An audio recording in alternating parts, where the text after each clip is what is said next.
நீங்க உங்க குழந்தைக்கு நல்ல ஃபுட்டு, நல்ல குவாலிட்டியான எஜுகேஷனு, நல்ல ரிச்சான லைஃப் ஸ்டைலு இது எல்லாமே குடுக்குறீங்கன்னு வச்சுப்போம். இது மட்டுமே ஒரு குழந்தைக்கு போதுமானதான்னு கேட்டீங்கன்னா, கண்டிப்பா இல்ல. வேற என்ன பண்ணணும்னா, குழந்தைங்கன்றவங்க டே டு டே லைஃப்ல தினந்தனமும் ஒரு புது புது விஷயத்த கத்துக்கிற ஒரு கான்ஸ்டன்டான லேர்னிங் ஃபேஸ்ல இருப்பாங்க. அவங்களுக்கு எது நல்லது, எது கெட்டதுன்றத சொல்லிக் குடுக்க வேண்டியது நம்மளோட கடமை. அவங்களுக்கு சொசைட்டில எப்படி வாழணும்ன்றத கண்டிப்பா சொல்லிக் குடுக்கணும். Welcome back. இந்த வீடியோ பேரண்டிங்க பத்தினது தான். Based on science there are 4 types of parenting styles. First one பாத்தீங்கன்னா, எம்மகன் படத்துல நாசர் பண்ணியிருக்கிற கேரக்டர் M10. அவர் பாத்தீங்கன்னா, நான் தான் சொல்றதுதான் எல்லாமே சரி, அதுதான் கேட்கணுன்ற மாதிரி ஒரு பிரின்சிபல் ஃபாலோ பண்ணுவாரு. எப்ப பார்த்தாலும் பசங்களை போட்டு ஒரு ஊமை குத்தா குத்தி அடிச்சுக்கிட்டே இருக்கிறது, அந்த மாதிரி ஒரு ஸ்டைல். இது இது பேர் அத்தாரிட்டேரியன் ஸ்டைல்.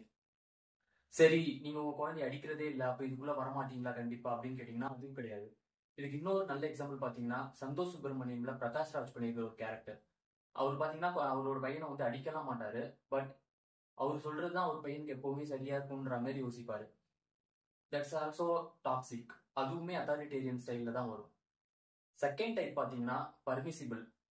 இதுக்கு ஒரு நல்ல எக்ஸாம்பிள் பார்த்தோம்னா, துப்பாக்கி படத்துல மனோபாலா பண்ணியிருக்கிற கேரக்டர்.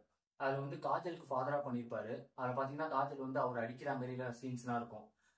நீ சின்ன வயசுல இருந்து ஸ்ட்ரிக்டா வளர்த்துருக்கணும், அப்பாவை அடின்னு சொல்லி கொடுத்து வளர்த்தினா அதான் இப்பவும் அடிக்கிறா அப்படின்ற மாதிரி சொல்லுவாங்க அவங்க அம்மா.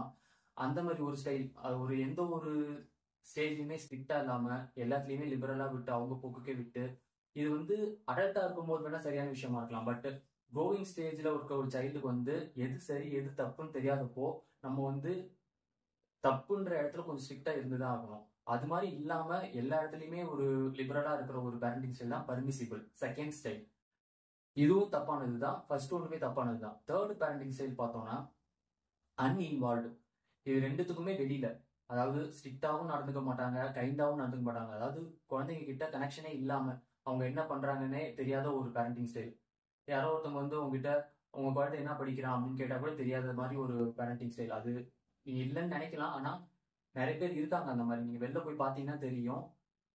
லோவர் மிடில் கிளாஸ்ல இல்ல ரொம்ப ரிச்சான ஒரு இடத்துல இதை அதிகமா பார்க்க முடியும் நம்மளால. இந்த மாதிரி ஒரு பேரண்டிங் ஸ்டைலும் இருக்கு. இதுவும் ஒரு தப்பான பேரண்டிங் ஸ்டைல் தான். இது மூணுமே இருக்கக்கூடாத ஒரு style. Fourth style and to be followed, அது என்னன்னு கேட்டீங்கன்னா அத்தாரிட்டேட்டிவ்.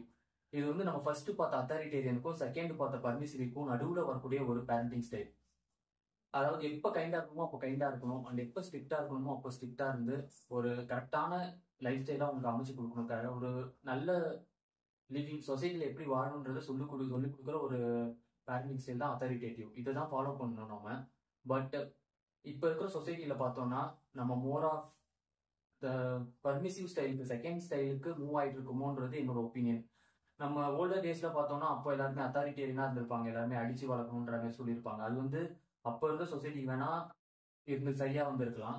இப்போ அது சரியான பேரண்டிங் ஸ்டைலா இருக்குமான்னு கேட்டீங்கன்னா கிடையாது. அத்தாரிட்டேரியன் நல்ல ஒரு பேரண்டிங் ஸ்டைலா இருக்கிறது வாய்ப்பே கிடையாது. ஆனா நம்ம இதை விட்டு வெளில வரோம் அப்படின்னு யோசிச்சுட்டு, இப்ப மீடியாவோட இன்ஃபுளுன்ஸ் அதிகமா இருக்கு, ஸோ நம்ம யோசிக்க ஆரம்பிச்சிட்டோம். ஆனா அத்தாரிட்டேட்டிவ்க்கு மூவ் ஆகுறது பதிலா பர்மிசிவ்க்கு மூவ் ஆகுறோமோன்றது என்னோட ஒப்பீனியன். அது ரொம்ப தப்பான ஒரு விஷயம். க்ரோவிங் ஸ்டேஜ்ல உள்ள ஒரு சைல்டுக்கு எது நல்லது எது கெட்டது தெரியாதப்போ நம்ம எல்லா விஷயத்துலயுமே அவங்களோட சைடே இருந்து அவங்களுக்கு எப்பவுமே கைண்டா இருந்து அவங்க பண்றதே சரின்னு நினைச்சிட்டு ஒரு பேரண்டிங் ஸ்டைல் ஃபாலோ பண்றது ரொம்ப தப்பான விஷயம். ஸோ நம்ம அத்தாரிட்டேட்டிவ் ஸ்டைல ஃபாலோ பண்ண வேண்டியது ரொம்ப ஒரு இன்றியமையாத ஒரு விஷயம் இருக்கு சொசைட்டில. அண்ட் அத்தாரிட்டேட்டிவ்னு சொல்லிட்டோம், இதுலயுமே எப்ப கைண்டா இருக்கணும், எப்படி கைண்டா இருக்கணும், எப்ப ஸ்ட்ரிக்டா இருக்கணும், எப்படி ஸ்ட்ரிக்டா இருக்கணும்ன்ற விஷயம்லாம் நிறைய சின்ன சின்ன விஷயங்கள்லாம் இருக்கு இன்னமும். அது எல்லாமே சின்ன சின்ன விஷயங்கள் தான், but they are deep. So நம்ம அதை பற்றி தெரிஞ்சுக்க வேண்டியது ரொம்ப அவசியம். பிகாஸ் பேரண்டிங்ன்றது சொசைட்டிக்கு ஒரு முக்கியமான விஷயம். ஏன்னா சைல்டுன்றவங்க சைல்டாவே இருக்க போறது இல்லை. They are going to make the society, they are growing to become adult one day. So பேரண்டிங்ன்றது ரொம்ப இம்பார்ட்டன்ட் சொசைட்டிக்கு. So I'm going to make a series of video on parenting. I'm going to refer so many books and research journals on internet. So stay tuned. இந்த video உங்களோட friends, ரீசெண்டா parents ஆனவங்களா இருக்கலாம், ஃபியூச்சர்ல parents ஆக போறவங்க ஃப்ரெண்ட்ஸுக்கு கண்டிப்பா ஷேர் பண்ணுங்க. நல்லதை பகிர்ந்து நல்ல சமுதாயத்தை உருவாக்குவோம். நன்றி.